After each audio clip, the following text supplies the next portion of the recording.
చాళ్ళ వంకాయలు సన్నగా పొడుగ్గా కట్ చేసుకోవాలి. ఉల్లిపాయలు చిన్న ముక్కలుగా చేసుకోవాలి. స్టవ్ మీద మూకుడు పెట్టి దాంట్లో ఒక చెంచా నూపపు నూనె వేయాలి. రెక్కగా నూనె వేసుకొని ఒకసారి కలపాలి. మొత్తం స్ప్రెడ్ అయ్యేదా చూసుకొని నూనె మరిగిపోతుంది. మినపప్పు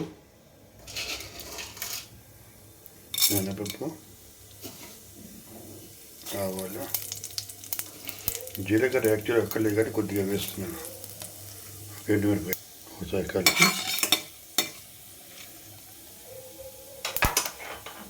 ఈ మెంతులు అంతా వేసేద్దాం.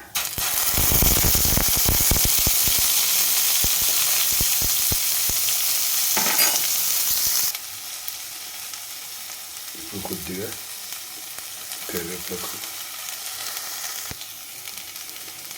కరివేపాకు పసుపు వేసి బాగా కలపాలి.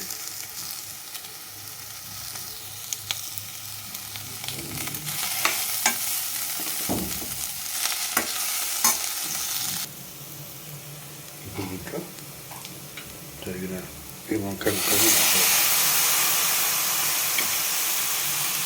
ఒకసారి కలిపి పెట్టి చెంచా ఉప్పు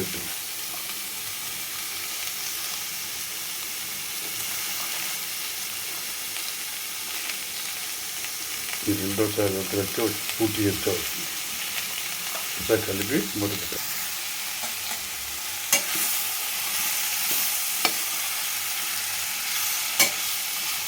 కొద్దిగా నీళ్లు చిలకించాలి. మూత పెట్టుకోవాలి.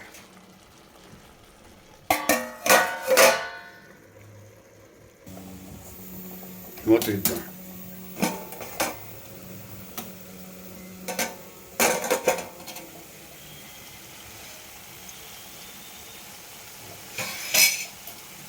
కలిపి కొద్దిగా కారం వేసి కలుపుతాం. కొంచెం కలుపుతాం. ఇప్పుడు ఒక 3-4 నిమిషాలు మూత పెట్టుకుందాం.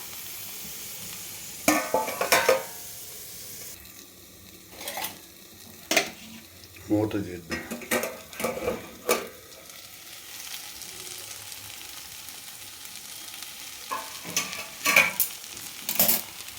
ఇప్పుడు బాగా తయారైపోయింది. స్టవ్ ఆఫ్ చేసి మూత పెట్టేద్దాం కొంచెం సేపు. ఇప్పుడు మూత తీసి కూరని చాలా బాగుంటుంది రుచిగా. అది కూర అయిపోయిన తర్వాత 2 నిమిషాలు మూత పెట్టాము. దీనికోసమే ఇదంతా మనకి వస్తుందని అంతా మనం తీసుకోవచ్చు. ఇప్పుడు ఇలాగ గిన్నెలో మొత్తం పెట్టుకుని గిన్నె మూత పెట్టుకుందాం.